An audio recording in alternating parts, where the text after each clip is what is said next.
अस्सलाम वालेकुम स्टूडेंट्स, क्या हाल है आप लोगों के। उम्मीद है आप लोग खैरियत से होंगे। आज जो है हम एबेरोमेट्री एंड वेव फ्रंट टेक्नोलॉजी अपना जो चैप्टर नंबर 6 है कि खुराना का उसका थर्ड पार्ट जो है इंशाल्लाह कवर करेंगे। जिस तरह मैंने आपको बताया था कि एब्रेजन्स को जो है हम इसमें कवर करने वाले हैं। तो बगैर किसी देर की ये स्टार्ट करते हैं कि हमारे पास जो नॉर्मल आई है वो हमारे पास परफेक्ट होने के बावजूद भी जो है एक आइडियल ऑप्टिकल सिस्टम नहीं है हमारे पास। तो ऐसे सिस्टम में, ऑप्टिकल सिस्टम में जितने भी हमारे पास डेविएशंस देखी जाती हैं जिन्हें रिफ्रैक्टिव एरर्स कहते हैं, तो वो सारी हमारे पास एब्रेशंस कहलाती हैं। ठीक है, एब्रेशंस जो है हमारे पास अब टू टाइप्स की होंगी। एक लोअर ऑर्डर एब्रेशंस होंगी और एक हमारे पास हायर ऑर्डर एब्रेशंस होंगी।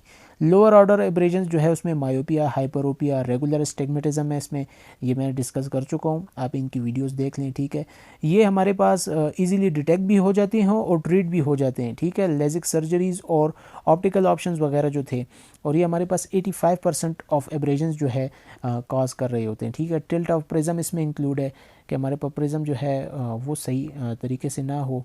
ठीक है, और डीफोकसिंग और एस्टिग्मेटिक एब्रेशन जो है इसमें इंक्लूड है। हायर ऑर्डर एब्रेशंस में जो है वो हमारे पास माइन्यूट सी चेंजेस होती हैं। ठीक है, 5% एब्रेशंस खाली आई की बना रहे होते हैं। उसमें spherical aberrations, chromatic aberrations, coma, decentering, oblique aberration and decentering है। ठीक है, ये सारे मैं डिस्कस कर चुका हूँ। इनका जस्ट मैं आप लोगों को एक रिव्यू देना चाहूँगा वन लाइन में कि हमारे पास डायफ्रैक्शन क्या चीज़ है। ये हमारे पास समझें आई का प्यूपिल है। ठीक है, और हमारे पास जो लाइट रे है यहाँ से हमारे पास काफ़ी डायफ्रैक्ट होके जाती है। ठीक है, तो ये फिनोमेना जो है हमारे पास के एक छोटे से होल से आपके पास लाइट मुख्तलिफ डायरेक्शन में जाए, ये आपके पास डायफ्रैक्शन होती है। ठीक है, तो इससे हमारे पास इमेज जो है ख़राब होने के चांसेस है या हायर ऑर्डर एब्रेशंस देखने को मिलते हैं। लेकिन हमारे पास जो पीपल का नॉर्मल साइज़ है वो हमारे पास नेसेसरी भी होता है, क्योंकि हमारे पास थोड़ी बहुत डायफ्रैक्शन का होना भी ज़रूरी है। सेकंड, इसमें हमारे पास अब स्फेरिकल एब्रेशन है, तो ये हमारे पास लेंस की शेप है। हमारे पास दो किस्म की रेज होती हैं, एक जो सेंटर से पास हो रही होती हैं ये पैरा एक्सियल रेज हैं, और ये हमारे पास पेरिफेरल रेज हैं। तो जो पेरिफेरल रेज हैं, क्योंकि लेंस हमारे पास स्टीप फॉर्म में होता है, कन्वेक्स है, बाय कन्वेक्स, तो हमारे पास जो ये पेरिफेरल रेज हैं ये हमारे पास कुछ ज़्यादा जल्दी फोकस हो रही होती हैं, इन फ्रंट फोकस हो रही होती हैं, और हमारे पास एब्रेजन्स बना रही होती है। देखिए, ये जो पॉइंट फोकस हुआ है ये असल पॉइंट फोकस होने वाला नहीं है। तो ये जो हमारे पास इस तरह के मुख्तलिफ पॉइंट्स बनेंगे फोकसिंग के, ठीक है, ये आपके पास स्फेरिकल एब्रेजन्स, ठीक है, बनाने वाले हैं। ये हमारे पास स्फेरिकल एब्रेजन्स हो गया। इसी तरह हमारे पास क्रोमेटिक एब्रेजन्स है कि ये लेट से हमारे पास रेटिना है, तो हमारे पास जो लाइट रेज हैं वो हमें पता है कि 7 कलर का मिक्सचर है, रेड, ग्रीन, ब्लू, इसी तरह। ठीक है, तो लेट से ये हमारे पास जो है वेवलेंथ के हिसाब पे होता है।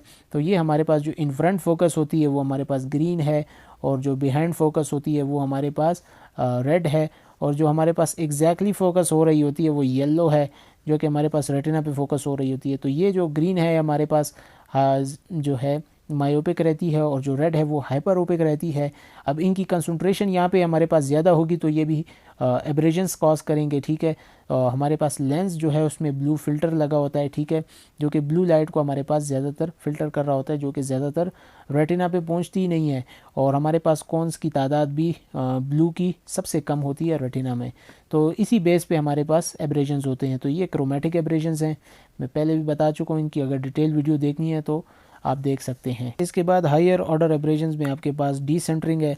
तो हमारे पास ये जो है ये हमारे पास लेट से कॉर्निया है। ठीक है, और ये हमारे पास जो है लेंस है। हमारे पास 0.25 मिलीमीटर आलमोस्ट जो है कॉर्निया वो हमारे पास थोड़ा सा बिलो होता है। ठीक है, अब इन दोनों की पोजीशन सेम नहीं है, इस वजह से ये भी हमारे पास, इसकी भी अपनी पावर है और इसकी भी अपनी पावर है, 43 डायोप्टर और 16 डायोप्टर। तो दोनों जब हमारे पास सेम पोजीशन में नहीं है तो इससे जो हमारे पास एब्रेजन्स होती हैं उसे डिसेंटरिंग कहते हैं। ठीक है, तो ये भी हमारे पास हो गया। नेक्स्ट हमारे पास इसमें जो है वो है ओब्लिक एब्रेजन्स। ओब्लिक एब्रेजन्स को आप जो है स्टर्म कोनाइट के ज़रिए बेहतरीन समझ सकते हैं कि लेट से ये हमारे पास लेंस है, ठीक है, और ये हमारे पास रेटिना है। तो हमारे पास नॉर्मली हम ये डायग्राम ड्रॉ करते हैं, जो कि यूजुअली केस नहीं होता हमारे पास। तो कुछ रेज जो है वो आपके पास इस तरह ओब्लिक पोजीशन में भी आके फोकस होंगी डिफरेंट पॉइंट्स में। ठीक है, तो ये जो एब्रेजन्स आपके पास कॉज करेंगी वो आपके पास ओब्लिक एब्रेजन्स होंगी। ठीक है, और इसी तरह जो लास्ट वन है वो हमारे पास कोमा है, ठीक है। कोमा में क्या कहते हैं, हमारे पास एक पॉइंट सोर्स है, ये हमारे पास रेटिना है। नॉर्मल लाइट रेज जो है आपके पास लेंस से क्या फोकस होने के बाद आपके पास यहाँ पे बननी चाहिए, लेकिन इस पॉइंट सोर्स की वजह से लेट से ये बहुत सारी लाइट रेज आपके पास अदर देन द पॉइंट, ठीक है, किसी और पॉइंट पे आपके पास फोकस हो रही हैं, तो ये आपके पास कोमा है। इनकी डिटेल वीडियोस आप देख सकते हैं। हमारे पास जो हायर ऑर्डर एब्रेजन्स है, इनके सोल्यूशन निकालना कोई इजी काम नहीं होता, ठीक है। हमारे पास आई की विजुअल एक्यूटी बहुत अच्छी होती अगर आपके पास ये एब्रेजन्स ना होते। अगर इन एब्रेशंस को एलिमिनेट किया जाए तो आपके पास विजुअल एक्यूटी 6.6 और 6.5 की बजाय 6.2 से 1.5 आपके पास के नज़र आए, लेकिन ये एब्रेशंस की वजह से ही आपके पास रिड्यूस हो चुकी होती है और डायफ्रैक्शन ऑफ लाइट जैसे फिनोमेना की वजह से आपके पास रिड्यूस देखने को मिलती है। अच्छा, यहाँ तक तो हमारे पास जो है higher order aberrations and lower order aberrations आपके पास क्लियर हो गई, ठीक है, कि एब्रेशंस की हमारे पास 2 टाइप्स होती हैं। तो हम यहाँ पे हायर ऑर्डर एब्रेशंस को मेजरमेंट के जो तरीके हैं उनको जो है हम इस चैप्टर में असल में देखना चाह रहे हैं, लेकिन उससे पहले हमारे पास जो कुछ बेसिक टर्म्स वगैरह होते हैं उनको समझना ज़रूरी है। जैसे कि मैथमेटिक्स समझने के लिए स्क्वायर रूट और इस तरह के जो है थ्योरम के जो फार्मूलाज वगैरह हैं इनको समझना ज़रूरी होता है, ठीक है। तो हमारे पास रे एब्रेशन वर्सेस वेव एब्रेशन, हमारे पास 2 मेथड्स हैं एब्रेशंस को एनालाइज करने के लिए, ठीक है, यानी एब्रेशंस को नापने के लिए, ठीक है। हमारे पास जो मेथड्स यूज़ होते हैं वो रे एब्रेशंस हैं और वेव एब्रेशंस हैं। यहाँ पे जो रे एब्रेशंस है या रे एबेरोमेट्री है वो स्नेल लॉ पे हमारे पास डिपेंड कर रहा होता है। नॉर्मली जो है हम अपनी इमेजेस वगैरह ड्रॉ कर रहे होते हैं, ठीक है, उसमें हमने हमेशा एक ही चीज़ देखी है कि लेट से ये हमारे पास लेंस है और ये हमारे पास रेटिना है, तो यहाँ से हमारे पास क्या एक रे आई और यहाँ पे हमारे पास फोकस हो गई, ठीक है, एक सिंगल इमेज पॉइंट आपको दिया। लेकिन ये हमारे पास एक आइडियल केस है, रियल केस में हमारे पास ऐसा नहीं होता, बल्कि हमारे पास मुख्तलिफ रेज आती हैं और मुख्तलिफ पोजीशंस में आपके पास फोकस हो रही होती हैं, ठीक है।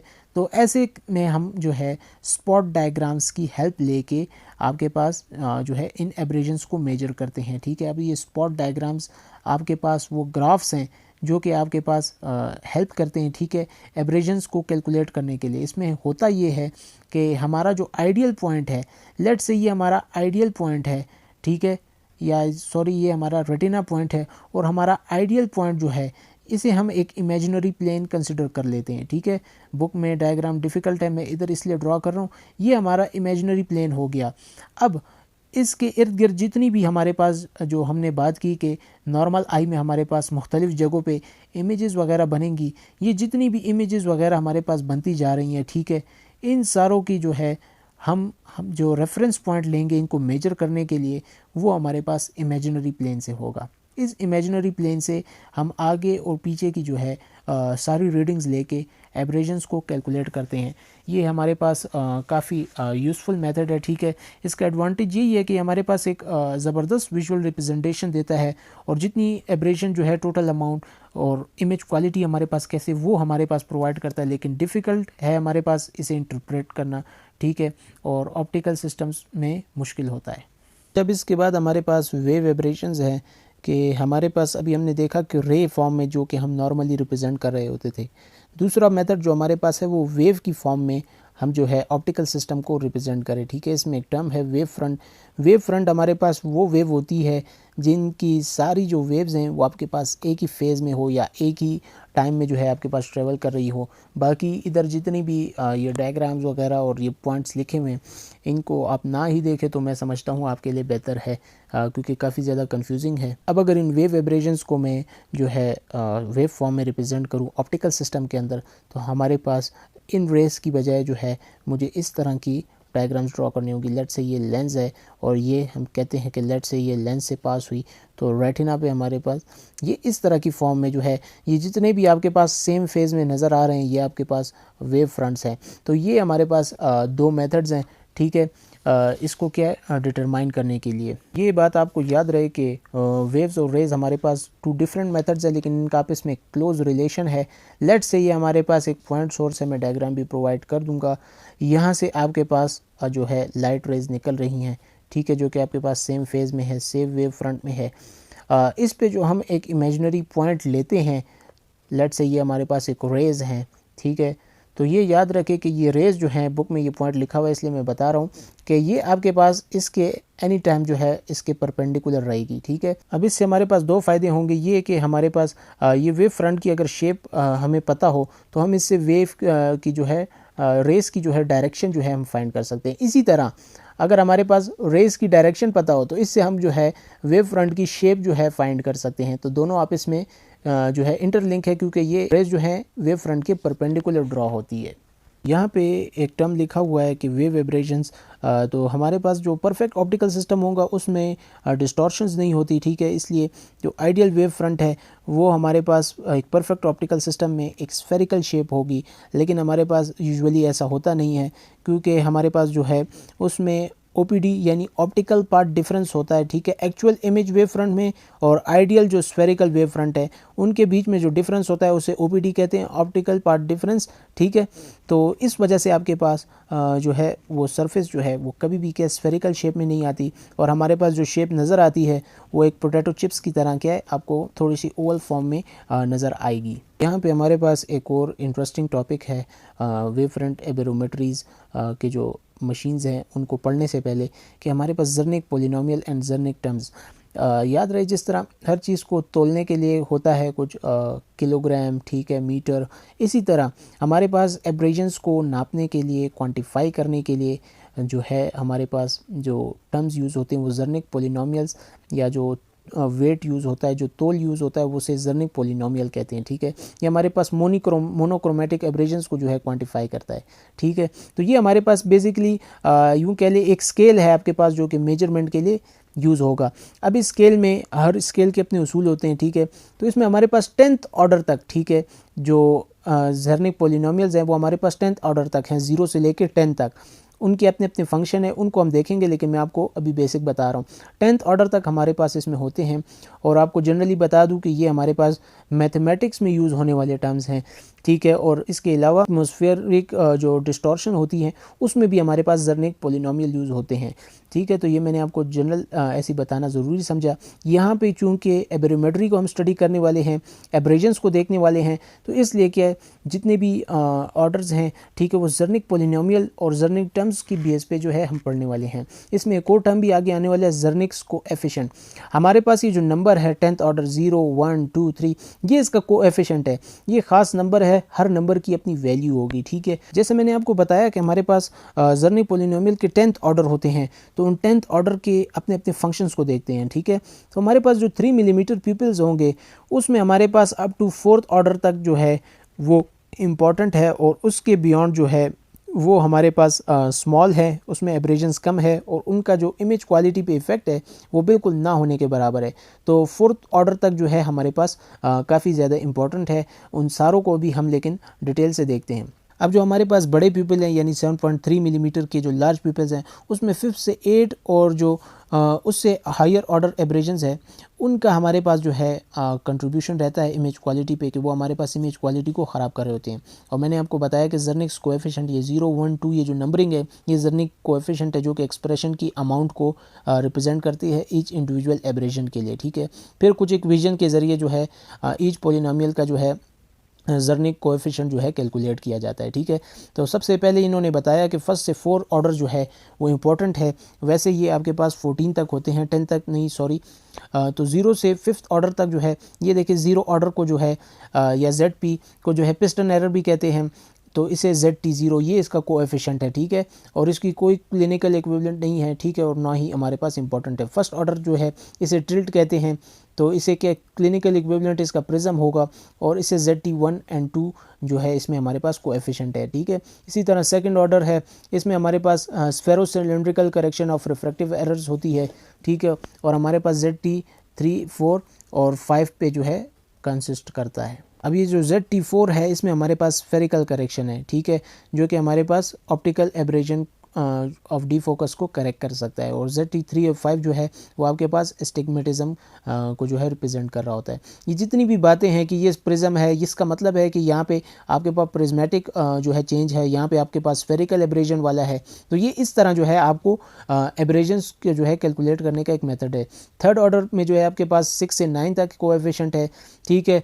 6 एंड 9 जो है वो ट्री फॉइल को रिप्रेजेंट करेगा, और 7 और 8 जो है वो आपके पास कोमा एब्रेजन्स को रिप्रेजेंट कर रहे होते हैं, ठीक है। फोर्थ ऑर्डर इसमें जो है आपके पास 10 से लेके 14 तक है। 10 और 14 जो है वो क्वार्टर ऑफ फॉइल को रिप्रेजेंट कर रहे होते हैं। 11, 12 और 13 जो है स्फेरिकल एब्रेजन्स को रिप्रेजेंट कर रहे होते हैं। फिफ्थ ऑर्डर जो है ये 15 से 20 तक है, और आपके पास सेकेंडरी कोमा को रिप्रेजेंट कर रहे होते हैं। अच्छा, इधर ये जो कुछ टर्म्स हैं, ये ट्री फॉइल हो गया, क्वाड्रा फॉइल हो गई, ये आपके पास शेप्स हैं, ठीक है। इनसे डरने की ज़रूरत नहीं है, ये ऐसी कौन सी चीज़ है, ठीक है।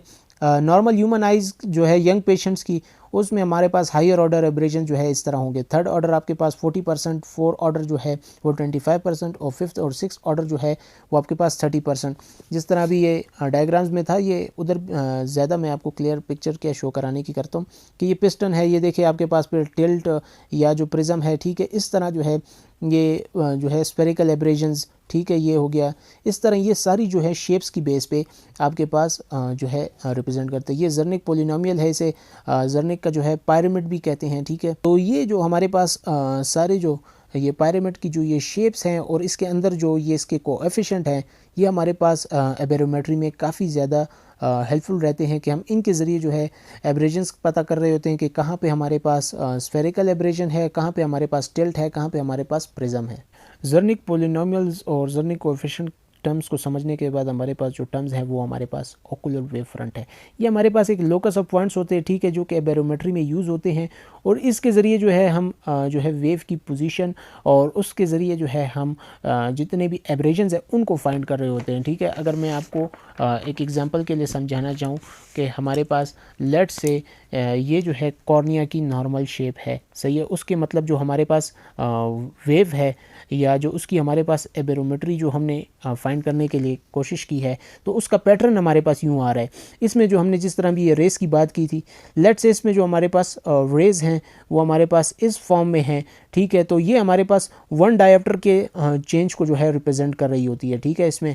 और अगर इसी तरह के कॉर्निया में आपके पास एक वेव के अंदर आपके पास एक कर्व देखने को मिले, ठीक है, तो ये हमारे पास आपके जो है टू डायोप्टर को क्या रिप्रेजेंट करेगी, ये आपके पास वन डायोप्टर को। और इसी तरह अगर आपके पास एक कंप्लीट वेव दिखे जिसमें आपके पास मुकम्मल क्रस्ट एंड ट्रफ हो, ये आपके पास 3 डायोप्टर के चेंज को रिप्रेजेंट कर रही होती है, ठीक है। तो ये ओकुलर वेव फ्रंट के बारे में थी इन्फॉर्मेशन कि ये इस तरह जो है हमारे पास चेंजेस को रिप्रेजेंट कर रहे होते हैं, ठीक है। हायर ऑर्डर एब्रेजन्स को हम इस ज़रिए से जो है ओकुलर वेव फ्रंट की जो टेक्निक्स है उनके ज़रिए हम इस तरह इसमें मेजर कर रहे होते हैं, ठीक है। बेसिक इसकी बात ये हमारे पास यही थी, और हम देख सकते हैं कि विजुअल परफॉर्मेंस इसमें हमारे पास ठीक है या नहीं। नेक्स्ट इसमें जो है हमारे पास टोटल ओकुलर वेव फ्रंट क्या है वर्सेस हमारे पास कॉर्नियल वेव फ्रंट क्या है। तो इसको अगर हम एक फार्मूले से मैं आसानी से समझाऊँ आपको कि आपके पास जो टोटल ओकुलर वेव फ्रंट होगा वो आपके पास दो चीज़ों का कंपोजिशन है, ठीक है। वो किस चीज़ों का कंपोजिशन है, वो आपके पास इन दो चीज़ों का कंपोजिशन है कि आपके पास इसमें कॉर्नियल वेव फ्रंट है, ठीक है, एक इसमें कॉर्नियल वेव फ्रंट प्लस हमारे पास जो रे ट्रेसिंग टेक्नोलॉजी पे हमारे पास एबेरोमेट्री सिस्टम बेस करेंगे, उसमें हमारे पास स्नेल लॉ जो है यूज़ होता है ओपीडी जो है फाइंड करने के लिए। तो हमारे पास इसका एक रूल ऑफ 3 है, ठीक है, फाइंड करने के लिए कि हमारे पास जितना हमारे पास नॉर्मल से ये डिविएट करेगा उसके लिए एक रूल है कि रूल ऑफ 3 उसे कहते हैं, ठीक है, कि 3 माइक्रोमीटर जो आपके पास डिस्टॉर्शन है नॉर्मल कॉर्नियल शेप से, ठीक है। तो जितनी आपके पास 3 माइक्रोमीटर अगर डिस्टॉर्शन आ गई है आपके पास नॉर्मल कॉर्नियल शेप से, तो ये आपके पास दो काम करेगी। इंटरनल वेव फ्रंट आपके पास, यानी ये दो चीज़ें जो हैं आपके पास मिल के जो है टोटल ओकुलर वेव फ्रंट बनाएगी। अब ये हमारे पास जो है ये आपके पास टोपोग्राफिक मैप्स के ज़रिए जो है हम फाइंड कर सकते हैं, ठीक है। ये टोपोग्राफिक मैप्स के ज़रिए वगैरह फाइंड हो जाएगा, और इंटरनल वेव फ्रंट वगैरह जो है आपके पास एल्गोरिथम वगैरह के ज़रिए जो है हम फाइंड करते हैं, ठीक है। तो एल्गोरिथम हमारे पास वही सॉफ्टवेयर का यूज़ करके जो है हम इन सारी मेजरमेंट्स को ले रहे होते हैं, ठीक है। नेक्स्ट इसमें है हमारे पास ऑप्टिकल पार्ट डिफरेंस, ठीक है। ऑप्टिकल पार्ट डिफरेंस पहले भी बताया कि आपके पास जो कॉर्नियल वेव फ्रंट है और आइडियल वेव फ्रंट है, इन दोनों के डिफरेंस को आपको ऑप्टिकल पार्ट डिफरेंस कहेंगे, ठीक है। कि लेट से आपके पास एक रीडिंग है वो आपके पास आ रही है यहाँ पे, ठीक है। लेट से ये आपके पास एक वेव है, लेट से ये आपके पास एक आइडियल कॉर्नियल शेप है, और आपके पास जो डिफरेंस आ रहा है, ठीक है, वो थोड़ा सा आपके पास थोड़ा सा यूँ ज़्यादा आ रहा है। तो इन दोनों का जो डिफरेंस होगा उसको हमारे पास ऑप्टिकल पार्ट डिफरेंस कहते हैं। ये जब एबेरोमेट्री की डायग्राम सामने आएंगी तो आपके लिए समझना और भी ज़्यादा ईजी हो जाएगा। एक तो आपके पास 1 माइक्रोमीटर का डिफरेंस आएगा इसकी वजह से, ठीक है। किस चीज़ में डिफरेंस आएगा? आपके पास ओपीडी मैप में जो है डिफरेंस आने वाला है, ठीक है। ओपीडी मैप में आपके पास डिफरेंस देखने को मिलेगा इसकी वजह से। सेकंड क्या होगा? आपके पास 1 माइक्रोमीटर का डिफरेंस आने वाला है वेव फ्रंट एरर मैप में, ठीक है। तो ये दो हमारे पास इसके अंदर चेंजेस आएगी जब भी आपके पास 3 माइक्रोमीटर की डिस्टॉर्शन आपके पास नॉर्मल कॉर्नियल शेप से होगी। अच्छा, इसके बाद अब हमारे पास कॉर्नियल वेव फ्रंट मैप्स हैं, ठीक है। जिस तरह टोपोग्राफी में हमारे पास टोपोग्राफी मैप्स थे, तो ये मैप जो हैं आपके पास किस तरह क्रिएट किए जाते हैं, ठीक है। जर्निक पोलिनोमियल जो है डिकम्पोजिशन के ज़रिए जो है, और आपके पास टोटल ओकुलर वेव फ्रंट जो है वो आपके पास एबेरोमेट्री को मेजर कर रहा होता है, और फिर फिटिंग जो है इसकी पोलिनोमियल डिकम्पोजिशन के ज़रिए की जाती है। और फर्दर अगर आप देखें कि इस वेव फ्रंट मैप को, कॉर्नियल वेव फ्रंट मैप को देखने के लिए हम जो है जर्निक कोएफिशिएंट का पॉइंट शेप फैक्टर को, ठीक है, सिमुलेटेड विजन चार्ट और मॉड्यूलेशन ट्रांसफ़र फंक्शन और कंट्रास्ट सेंसिटिविटी, और इसी तरह एक स्प्लिट जहाँ पे मतलब ये एक पैटर्न होता है जिसमें पेशेंट को जो है एक सीन दिखाया जाता है कि प्री आपको इस तरह दिख रहा है और पोस्ट ऑपरेटिवली आपको इस तरह दिखेगा, ताकि पेशेंट को भी अंदाज़ा हो कि आपकी जो ये एबेरोमेट्री है, आपके अंदर जो ये एब्रेशंस हैं उसकी वजह से आप में कितना फ़र्क है और कितनी इम्प्रूवमेंट के फर्दर चांसेस हैं। कुछ फैक्टर्स हैं फिर हमारे पास जिस पे क्या वेव फ्रंट डिपेंड करेगा, ठीक है, इजी हैं। एज के आपके पास एज के साथ जो है एब्रेशंस ज़्यादा हो जाती है, ठीक है, क्योंकि क्रिस्टलाइन लेंस आपके पास चेंज हो रहा होता है। कॉर्निया में भी आपको एब्रेशन जो है एज के साथ ज़्यादा मिलेंगी। ये एक यंग पेशेंट में है कि आपके पास जो कॉर्निया की एब्रेशंस है वो लेंस की एब्रेशंस को न्यूट्रलाइज कर रही होती हैं, ठीक है। आप इसमें एक दूसरे की न्यूट्रलाइज कर होती है, लेकिन एज ज़्यादा होने की वजह से आपके पास लेंस में ज़्यादातर जो है चेंजेस, एब्रेशंस ज़्यादा देखने को फिर मिलते हैं, क्योंकि वो पैक होना शुरू हो जाता है फाइबर्स जमा होने की वजह से। सेकंड हमारे पास साइज ऑफ प्यूपिल है। हमारे पास जो total ocular wave front map है जो कि हार्टमैन-शेक एबेरोमेट्री के जरिए फाइंड होता है आगे आने वाला है, वो आपके पास प्यूपिल के साइज़ पे डिपेंड कर रहा होता है। तो ओल्ड एज में हमें पता है कि प्यूपिल का जो साइज़ है वो कम हो जाता है, तो इसलिए आपके पास एब्रेशंस ज़्यादा देखने को नज़र आ सकती हैं। तो ऐसे में एबेरोमेट्री के लिए एल्डरली पीपल में हम डायलेशन का यूज़ करते हैं, ठीक है। ज़्यादातर एब्रेशंस जैसे कि कोमा हो गई वो आपके पास प्यूपिल साइज़ पे ज़्यादा डिपेंड कर रही होती है। इसके अलावा डायफ्रैक्शन भी जो है प्यूपिल साइज़ पे बहुत डिपेंड करती है। मैंने आपको बताया कि पहले वीडियोस में भी कि डायफ्रैक्शन नेसेसरी भी है, लेकिन अगर ज़्यादा हो जाए, आपके पास प्यूपिल साइज़ बहुत ज़्यादा हो जाए, 2 मिलीमीटर से स्मॉल हो जाए, तो वो आपके पास जो है फिर जो है इमेज क्वालिटी को ख़राब कर देती है, ठीक है। तो इसलिए ऐसे पेपर्स में मेड्रेस्टिक्स का यूज़ किया जाता है ताकि आपके पास प्यूपिल साइज़ जो है वो इसमें हमारे पास फैक्टर ना बने। थर्ड हमारे पास अकोमोडेशन में हमारे पास लेंस की पोजीशन अलाइनमेंट जो है चेंज हो जाती है प्यूपिल और कॉर्निया के साथ, ठीक है। तो उस वजह से आपके पास जो है एब्रेशंस जो है देखने को मिलेंगी। नेक्स्ट जो इंपॉर्टेंट फैक्टर है कि क्रोमेटिक एब्रेशंस हमारे पास इन एबेरोमीटर्स के ज़रिए मेजर नहीं की जा सकती, इसलिए क्योंकि ये हमारे पास लेज़र बेस होते हैं, खाली 1 वेवलेंथ को हमारे पास मेजर कर रहे होते हैं, ठीक है। तो ये हमारे पास एक बहुत बड़ा फैक्टर है। नेक्स्ट इसमें हमारे पास टेयर फिल्म है। मामूली सी चेंजेस भी हमारे पास टेयर फिल्म में वो आपके पास ओकुलर एब्रेशंस कुछ ज़्यादा आपको दिखाएगी, ज़्यादा आपको शो करेगी, खासकर उन पेशेंट में जिनको ड्राई आई जैसी कंडीशंस हों। 6 नंबर हमारे पास मिस अलाइनमेंट ऑफ आइज़ हैं। आइज़ अलाइन ना हो तो उससे भी हमारे पास वेव फ्रंट जो है बेरोमेट्री है उसकी एक्यूरेसी पे क्या काफ़ी ज़्यादा इफेक्ट पड़ता है और मेजरमेंट सही नहीं आती। ज़्यादा क्रिटिकल आपके पास हायर ऑर्डर एब्रेशंस के लिए होता है। 7th हमारे पास रिफ्रैक्टिव एरर्स है। वो रिफ्रैक्टिव एरर्स जो आपके पास लार्ज हो वो भी आपके पास हायर ऑर्डर एब्रेशंस की मेजरमेंट को इफेक्ट कर रहे होते हैं।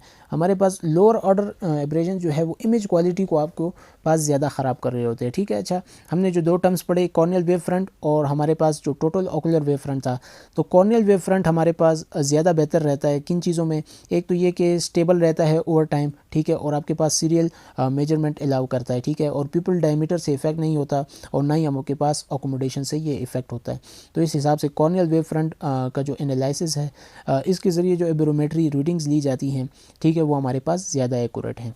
नेक्स्ट इसमें हमारे पास मेजरमेंट यूनिट है एब्रेजन्स के लिए, वो हमारे पास माइक्रोन यूज़ होता है, ठीक है, जो कि आपके पास पॉइंट वाइज मेजर देता है कि कितनी आपके पास लाइट एडवांस आगे गई है और कितनी जो है रिटार्ड जो है कितनी क्या जो है फॉरवर्ड नहीं हो सकी, ठीक है, with reference to a plane, एक रेफरेंस के ज़रिए, ठीक है।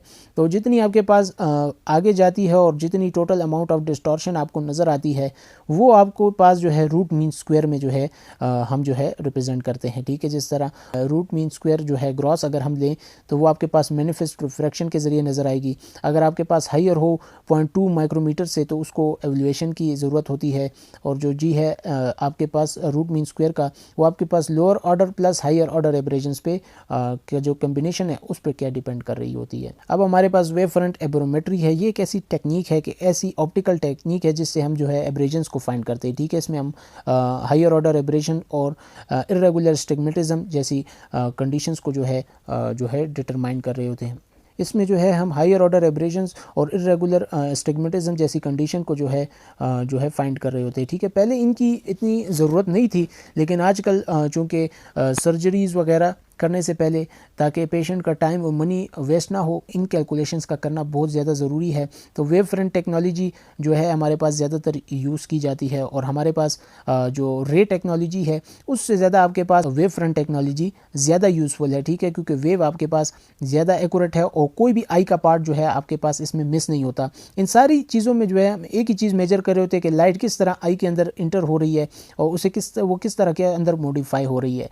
जैसे ही वो रेटिना पे पहुंचती है, इमेज की पोजीशन और ये सारी चीज़ें जो है हम उससे जो है मेजर कर लेते हैं, ठीक है। इन सारों का बेसिक हमारे पास इसी तरह होगा। कमर्शियली अवेलेबल एबेरोमीटर्स जो है हमारे पास 2 टाइप्स के ग्रुप में है, ठीक है। एक backward out going projection type है जिसमें हार्टमैन शेक एबेरोमेट्री है, और दूसरा forward in going projection type है, ठीक है। उसमें टी स्कैनिंग एबेरोस्कोप है और रे ट्रेसिंग एबेरोमेट्री है। अच्छा, अब हमारे पास जो कमर्शियली अवेलेबल में सबसे पहला है वो हार्टमैन शेक एबेरोमेट्री है, ठीक है। ये सबसे ज़्यादा कॉमनली यूज्ड है हमारे पास। इसमें हमारे पास एक सिंगल लेज़र बीम जो है वो एक स्पॉट की तरह जो है रेटिना पे डाली जाती है। अगर मैं आपको यहाँ पे दिखा दूँ, ठीक है, साथ साथ डायग्राम को देखते जाएंगे कि यहाँ से आपके पास डिवाइस से एक स्पॉट जो है रेटिना पे प्रोड्यूस किया गया है। उसके बाद देखते हैं नेक्स्ट स्टेप, ठीक है। नेक्स्ट स्टेप में आपके पास जो रिफ्लेक्टेड बंडल ऑफ रेज होंगी ऑप्टिकल सिस्टम से निकलेंगी, वो एक एरे बनाएगी स्मॉल लेंसलेट्स का, ठीक है, जो कि आपके पास फिर सीसीडी कैमरा जो है वो डिटेक्ट कर लेता है। और ये हमारे पास ऐसे ही दिखेगा जिस तरह एक आंख दिखेगी आपको इंसेक्ट की, ठीक है। ये देखिए, ये आपके पास लेंसलेट्स वगैरह से जो है आपके पास इस तरह की अपीयरेंस जो है आपको नज़र आएगी। उसके बाद थर्ड स्टेप में क्या होता है, इसकी ये प्रोसेसिंग है सारी, उसमें आपके पास मोज़ेक ऑफ स्पॉट्स दिखेंगे। मोज़ेक कहते हैं कलर पैटर्न को, ठीक है। आपको एक कलर पैटर्न जो है इसका एक स्पेशली जो है नज़र आने वाला है, ठीक है, जिसके ज़रिए से फिर इसको क्या फर्दर एनालाइज किया जाता है। ये आपके पास मोज़ेक पैटर्न है, ठीक है। इसमें जो पैरेलल लाइट होगी वो आपके पास इक्विडिस्टेंट फोकल पॉइंट्स बनाएगी, और जो नॉन पैरेलल लाइट बीम्स होगी वो एब्रेटेड वेव होगी, ठीक है, वो इक्विडिस्टेंस फोकल पॉइंट्स नहीं बनाएगी जिस तरह कि यहाँ पे देखा जा सकता है, ठीक है। इसके बाद फिर क्या करना है वो आप देख लें। इसकी जो पोजीशन होगी, इसका पैटर्न और इसका जो point shape factor each spot का जो है वो हमारे पास एनालाइज किया जा सकता है, और एक कलर कोडेड पैटर्न जो है वेव फ्रंट का बनाया जाता है इस एबेरोमीटर के ज़रिए, ठीक है। और फिर जो शेप होती है हमारे पास वेव फ्रंट की, वो आपके पास जर्निक पोलिनोमियल्स के ज़रिए जो है रिप्रेजेंट की जाती है, और हमारे पास जितनी भी डिफॉर्मेशंस हैं वो आपके पास रिप्रेजेंट की जाती है, ठीक है। तो अगर यहाँ पे देखें तो ये वही जर्निक पोलिनोमियल्स की डायग्राम्स है, ठीक है। तो इस तरह आपके पास आ जाती हैं, फिर कैलकुलेशन के ज़रिए जो है इसको फर्दर कैलकुलेट किया जाता है। एक एग्जांपल के तौर पे उन्होंने एस्टिग्मेटिक पैटर्न की जो है डायग्राम दी हुई है। हार्टमैन शेक के प्रिंसिपल को अगर मैं इसकी वर्किंग को अगर आपके लिए समराइज़ करूँ कि आपके पास यहाँ से आपके पास पहले वेव्स जो हैं वो एक सिंगल स्पॉट के ज़रिए जो है आपके पास रेटिना पे फोकस होती है, फिर लेंसलेट्स के ज़रिए जो है ये एक इंसेक्ट टाइप आपको क्या अपीयरेंस जो है देगी। थर्ड पे आपके पास फिर मोज़ाइक पैटर्न, इसका जो कलरफुल पैटर्न है वो आपको दिखाया जाएगा कि पैरेलल लाइट में आपके पास इक्विडिस्टेंट फोकल पॉइंट्स होंगे और नॉन पैरेलल में आपके पास इक्विडिस्टेंट पॉइंट नहीं होते। फिर आपके पास जो जर्निक कोएफिशिएंट है और पोलिनोमियल के जो ग्राफ्स हैं, ठीक है, इनकी जो डायग्राम्स है और उनकी कैलकुलेशंस है, इसके ज़रिए आपके पास पैटर्न्स अपीयर होते हैं। और फिर हमारे पास एक एस्टिग्मेटिक पैटर्न जो है आपको एक एग्जांपल के तौर पे क्या शो किया हुआ है। तो इन स्टेप्स को आप याद रखें तो काफ़ी ज़्यादा इजी है इसे डायग्राम से समझना। फिर कुछ कमर्शियली अवेलेबल एबेरोमीटर्स हैं इसके, ठीक है, लेज़र वेव एल्कॉन का, और इसी तरह बॉश एंड लॉम का, इसी तरह विजिक्स का, शिवेंट का, और भी बहुत सारी कंपनीज़ हैं, ठीक है। तो ये हमारे पास सबसे ज़्यादा यूजेबल मार्केट में है। इसके बाद सेकंड नंबर पे हमारे पास टी स्केरिंग एबेरोस्कोप है, ठीक है। ये हमारे पास इनगोइंग रेटिनल इमेजिंग एबेरोमीटर है। इसमें बंडल ऑफ रेज जो है आपके पास कॉर्निया पे डाली जाती है, जहाँ से फिर वो रेटिना पे जाती है। फिर एक लो लाइट सीसीडी कैमरा होता है, ठीक है, जो कि कंप्यूटर के साथ लिंक होता है। वो आपके पास क्या है, इन स्पॉट्स के पैटर्न को ऑब्जर्व करता है जो रेटिना पे हमारे पास बन रहे होते हैं। ठीक उसी तरह जिस तरह इनडायरेक्ट ऑप्थेल्मोस्कोपी में होता है, आने वाली वीडियोज़ में उसकी वीडियो भी आपको मिल जाएगी। रेटिनल पैटर्न इसमें हमारे पास जो है किस तरह दिखेगा, थ्योरेटिकली एब्रेशन फ्री आई, जिसे हम कहते हैं आइडियल आई में हमारे पास जो है रेटिनल पैटर्न बिल्कुल एक्विडिस्टेंट स्पॉट्स आपको क्या दिखेंगे, इंसिडेंट पैटर्न के, ठीक है। जबकि नॉर्मल आई में हमें पता है कि क्रोमेटिक एब्रेशंस और फर्दर एब्रेशंस होती हैं, जिसकी वजह से हमारे पास जो है पैटर्न थोड़ा सा डिस्टॉर्टेड दिखेगा, ठीक है, एब्रेशंस की वजह से। और सीसीडी जो है हमारे पास ईच स्पॉट का जो है वो आपके पास इसकी पोजीशन और ये इसमें कितनी आपके पास चेंजेस हैं उन सबको मेजर करता है। एलरगेटो इसका कमर्शियली अवेलेबल सिस्टम है। थर्ड नंबर पे हमारे पास जो एबेरोमेट्री सिस्टम है वो रे ट्रेसिंग एबेरोमेट्री है, ठीक है। इसमें हमारे पास वन रे को जो है एट अ टाइम जो है मेजर किया जा रहा होता है, ठीक है, एनालाइज किया जा रहा होता है। इसीलिए ये हमारे पास बहुत ही ज़्यादा एक्यूरेट है कि हमारे पास जो पॉइंट है, ईच पॉइंट को जो है रेटिना पे उसकी लोकेशन और उसके साथ जो उसका फोकस होता है उस सारे को जो है एनालाइज किया जा रहा होता है, और साथ में उसके जो आइडियल कंजुगेट फोकस पॉइंट है उनको भी एनालाइज किया जा रहा होता है। इस सिंगल पॉइंट का जो है, ये सिंगल रे पॉइंट का जो है असेस करने का फ़ायदा ये है कि जो आपके पास बंडल ऑफ रेस से जो है क्रॉसिंग हो रही होती है रेस की, उससे भी आपके पास एब्रेजन बन रही होती है, ये इसमें एलिमिनेट हो चुका है, ठीक है। ये इसका बहुत बड़ा बेनिफिट है। और जो वेव फ्रंट मैप है वो आपके पास मुख्तलिफ़ तरीक़ों से कैलकुलेट किया जाता है, ठीक है, और हर पॉइंट जो है सेपरेटली जो है आपके पास कैलकुलेट किया जाता है, वो भी सिर्फ 10 to 40 मिली सेकेंड्स में, जो कि बहुत ही ज़बरदस्त स्पीड है। कमर्शियली अवेलेबल में आपके पास नाइडिक OPD स्कैन 3 में ही है, और आई ट्रेसी टेक्नोलॉजीज़, इसको भी हम ज़रा सा देखते भी हैं कि हमारे पास जो आई ट्रेस सिस्टम है इसमें आपके पास दो प्रिंसिपल्स होंगे, एक रे ट्रेसिंग एबेरोमेट्री है और दूसरा प्लेसिडो डिस्क कॉर्नियल टोपोग्राफी, यानी ये इसके दो फंक्शंस होंगे ताकि ये आपके पास टोटल एब्रेजन जो है आई के फाइंड कर सके। प्लेसिडो डिस्क कॉर्नियल टोपोग्राफी आपके पास कॉर्निया के एब्रेजन वगैरह फाइंड कर रहा होता है, ठीक है। तो ये हमारे पास इसका एक बेनिफिट है। आई ट्रेस का प्रिंसिपल हमारे पास ये कहता है कि इसमें हमारे पास फॉरवर्ड एब्रेजन जो है यूज़ की जाती हैं आई की तरफ, ठीक है, जो कि हमारे पास ज़्यादा नेचुरल प्रोसेस है कि हमारे पास लाइट रेज भी एटमॉस्फेयर से जो है इंटर होती है हमारी आई की तरफ, ठीक है। तो इसमें भी हमारे पास वही है। इसमें हमारे पास सिक्वेंशियल सीरीज़ जो है इंफ्रारेड बीम्स की यूज़ की जाती है, ठीक है, 100 माइक्रोमीटर की, और हमारे पास 785 नैनोमीटर की वेवलेंथ की, ठीक है। इनको हमारे पास प्यूपिल के साथ जो है पैरेलली जो है इंटर करवाया जाता है, जिस तरह यहाँ पे दिखाया जा सकता है कि यहाँ से आपके पास लाइट रेज इंटर की जाती हैं। बाकी प्रोसेस वहाँ पे ना देखें, मैं आपको यहाँ पे ही बता देता हूँ कि यहाँ से फिर आपके पास जो लाइट रेज हैं वो रेट्रो रिफ्लेक्ट हो के आपके पास यहाँ पे पोजीशन सेंसिटिव डिटेक्टर होते हैं XY, उनके ज़रिए जो है आपके पास इसकी प्रोसेसिंग वगैरह की जाती है। तो ये इतना ही सिंपल था आपके पास, इसमें कोई ऐसी बाकी जो है लॉजिक वाली बात नहीं है। ये प्रोसेस हमारे पास 64 लेज़र बीम्स जो है प्रोजेक्ट करने तक चलता रहता है, ठीक है, 4 टाइम्स ईच, यानी 256 पॉइंट्स आपको क्या है ये एक हाई स्पीड के साथ 250 मिली सेकेंड के साथ आपको क्या ये प्रोवाइड करेगा। तो ये जो है आपके पास काफ़ी एक्यूरेट है, और हर लाइट जो है वो पैरेलली इंटर होती है आई के अंदर, जो कि रिफ्रैक्ट होने के बाद आई ऑप्टिकल पावर देने के बाद जो है रिफ्रैक्ट होकर वापस रेटिना से आती है, ठीक है। ऑल 256 पॉइंट जो है वो आपके पास एक सिंगल पॉइंट जो है सेंटर में देंगे मैकुला के ई मेट्रोपिक आई में, और फिर इसकी जो है रिकंस्ट्रक्शन होती है वेव फ्रंट एरर की, ठीक है, जो मैप्स वगैरह आते हैं वो आपको दिखाए जाते हैं। इसका अगर डेटा एनालिसिस देखा जाए तो जिस तरह मैंने इसके प्रिंसिपल में भी बात की कि हमारे पास 2 सिस्टम्स पे बेस है, एक वेव फ्रंट एनालिसिस और एक टोपोग्राफिक पे, तो ये 2 किस्म के डेटा हमारे पास प्रोवाइड कर रहा होता है।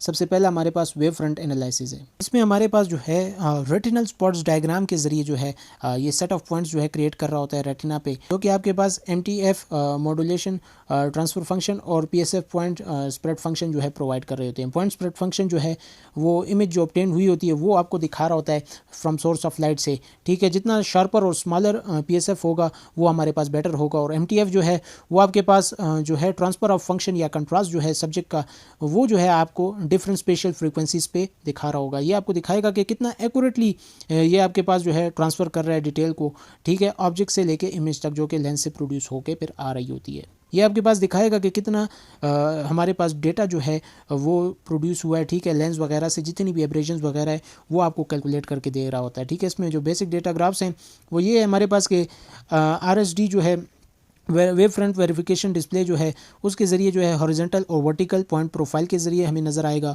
वेव फ्रंट मैप इसमें हमारे पास बन रहे होते हैं, टोटल एब्रेजन्स और HOA जो है हमें कलर कोडेड मैप की फॉर्म में नज़र आएंगे, जिसमें वार्म कलर जो है वो हमारे पास वेव फ्रंट के इन फ्रंट होंगे रेफरेंस प्लेन के, और जो कूल कलर्स होंगे वो आपके पास रिटार्डेशन शो कर रहे होंगे। फिर रूट मीन स्क्वायर जो है वो आपके पास मैग्नीट्यूड देगा एब्रेजन्स का, ठीक है। और total refractive and HOA refractive maps आपको क्या इसमें नज़र आएंगे।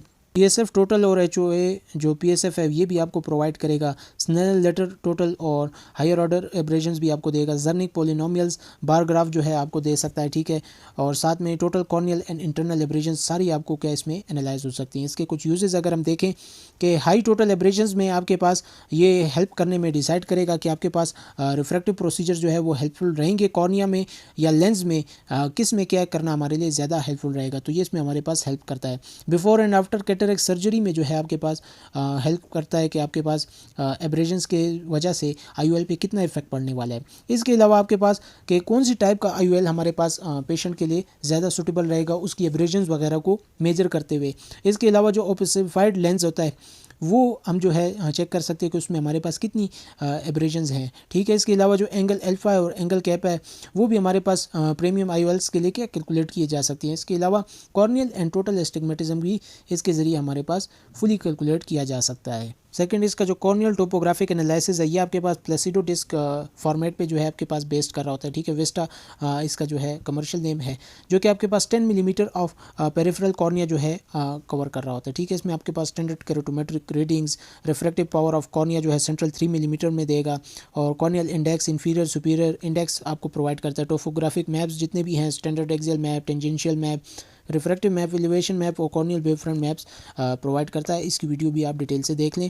इसके एडवांटेजेस हमारे पास ये हैं कि सिक्वेंशियल कैप्चर ऑफ डेटा जो है आपको प्रोवाइड करेगा ताकि आपके पास जो है कोई कन्फ्यूजन ना रहे, क्योंकि ईच पॉइंट को जो है ये सेपरेटली जो है सीक्वेंस के साथ जो है देख रहा होता है, ठीक है। इसके अलावा जो इसके लेज़र बीम्स है उनका पैटर्न जो है वो प्यूपिल साइज़ के हिसाब से अडॉप्ट रहता है, ठीक है। इसकी एक्यूरेसी और रेजोल्यूशन हमारे पास बहुत ज़्यादा रहती है, क्योंकि ईच पॉइंट को हम सेपरेटली मेजर कर रहे होते हैं लीनियर डिटेक्टर्स के ज़रिए, ठीक है। XY स्कैनर्स जो हैं इसके वो हमारे पास अदर लीनियर, रेक्टिलीनियर और पोलर पैटर्न्स को जो है उनको भी क्या हमारे पास एनालाइज कर रहे होते हैं, ठीक है। लास्ट इसका ये है कि हमारे पास जो इसकी आई ट्रेस टेक्नोलॉजी है उसमें हमारे पास आई मोशन से और जो टीयर फिल्म के जो इफेक्ट्स हैं वो इसमें बिल्कुल माइन्यूट रहते हैं, ना होने के बराबर होते हैं, जिसकी वजह से आपको एब्रेजन्स नहीं दिखेंगी इसमें। इसके बाद आपके पास intraoperative real time wavefront guided aberrometry है, ठीक है। ये एक एक्स्ट्रा इसके साथ ही है आपके पास, ठीक है। रिलेटेड टॉपिक था तो मैंने इधर बताना ज़रूरी समझा, और बुक में भी था कि हमारे पास इन एबेरोमीटर्स जो है ये हमारे पास अभी रिसेंटली इवॉल्व हुए हैं, ठीक है। और लेज़र विजन करेक्शन और कैटरेक्ट सर्जरी के दौरान आपके पास जो है एक डायग्नोस्टिक रिफ्रैक्टिव प्रिसिजन जो है आपको प्रोवाइड करेंगे कि आपके पास इन सर्जरीज़ का बेनिफिट होगा या नहीं होगा एब्रेजन्स की वजह से आपके पास, तो उस फैक्टर को जो है ये काउंट में रखते हैं, ठीक है। HOLOS जो है टेक्नोलॉजी पे हमारे पास बेस कर रहे होते हैं, ठीक है। और हमारे पास एक एक्यूरेट वेव फ्रंट इमेजेस जो है या रिफ्रैक्टिव प्रोफाइल्स जो है real time refinement during surgery जो है आपको प्रोवाइड कर रहे होते हैं। इसका जो ऑपरेटिंग प्रिंसिपल है वो आपके पास टेलबॉट मॉयर्स इंटरफेरोमेट्री पे बेस करता है, जिसमें हमारे पास 2 ट्रांसमिशन ग्रिड्स होंगी, ठीक है। और एक स्पेसिफिक डिस्टेंस पे होती हैं और जो कि हमारे पास रोटेटेबल होती हैं एक दूसरे के रिलेटिव, ठीक है। इसमें जो स्पेक्टिकल करेक्शन होती है हमारे पास एब्रेडेड ओकुलर वेव फ्रंट की, वो हमारे पास क्या इसमें डिटरमाइन की जा सकती है, ठीक। हमारे पास एक रिजल्टिंग इंटरफेरोग्राम दिखाई देगा, ठीक है। इसमें हमारे पास एक लाइट सोर्स यहाँ से आपके पास जो है इल्यूमिनेट करती है, ठीक है। 830 नैनोमीटर होगी, सुपर लुमिनेसेंट डायोड होती है, ठीक है, जो कि आपके पास आई पे क्या है कॉर्निया रेटिना पे डाली जाती है।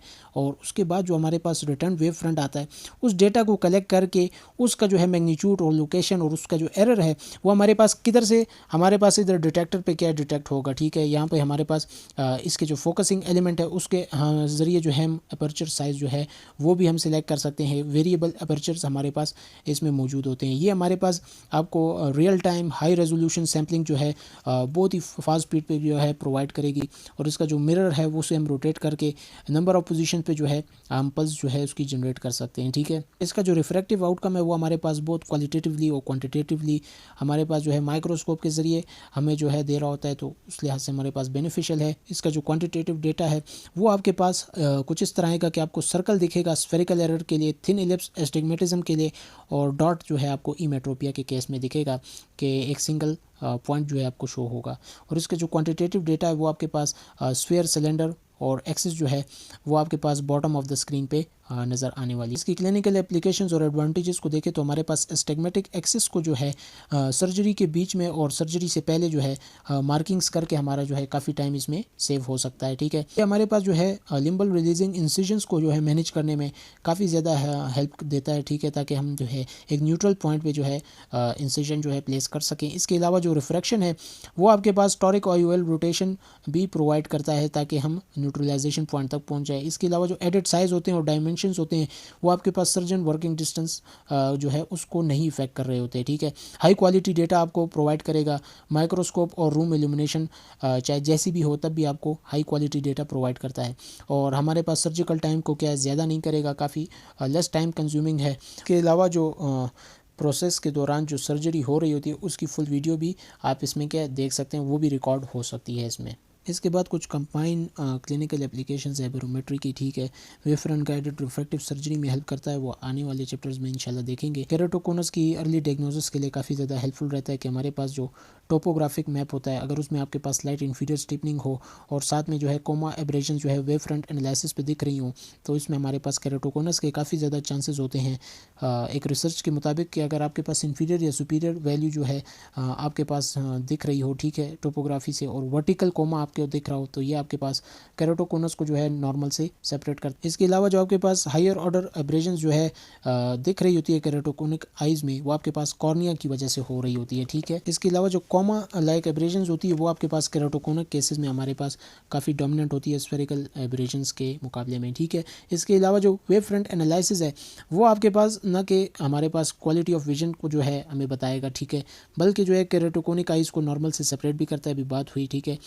HOA एब्रेशंस को जो है आपके पास उनकी कैरेक्टरिस्टिक्स शो कर रहा होता है। इसके अलावा जो जर्निक्स कोएफिशिएंट है उसकी हमारे पास इंक्रीज वैल्यू जो है इसमें नज़र आ रही होती है, ये भी हमारे लिए एक इंडिकेटर है। थर्ड नंबर पे wave front guided Lasik enhancement है कि हमारे पास वो पेशेंट जिनमें नाइट विजन सिम्टम्स आ रहे हो या हाई पॉजिटिव स्फेरिकल एब्रेशन हो या मायोपिक लेज़र ट्रीटमेंट्स करा रहे हों, ठीक है, तो उनमें हमारे पास नाइट विजन इंप्रूव हो सकती है। ठीक है, उनके सिम्टम्स कम हो सकते हैं। इसी तरह कॉर्नियल स्फेरिकल एब्रेशन जो है उसमें रिड्यूस की जा सकती है। ठीक है, तो इसलिए हमारे पास ये काफ़ी ज़्यादा हेल्पफुल है। इसके अलावा हमारे पास intraoperative real time wavefront guided aberrometry अभी हमने डिस्कस की है। तो इसके साथ ही हमारा जो है 6 चैप्टर कंप्लीट हो चुका है। यहाँ पे इसका थर्ड पार्ट नेक्स्ट में इंशाल्लाह स्पेक्टिकल्स चैप्टर को कवर करेंगे।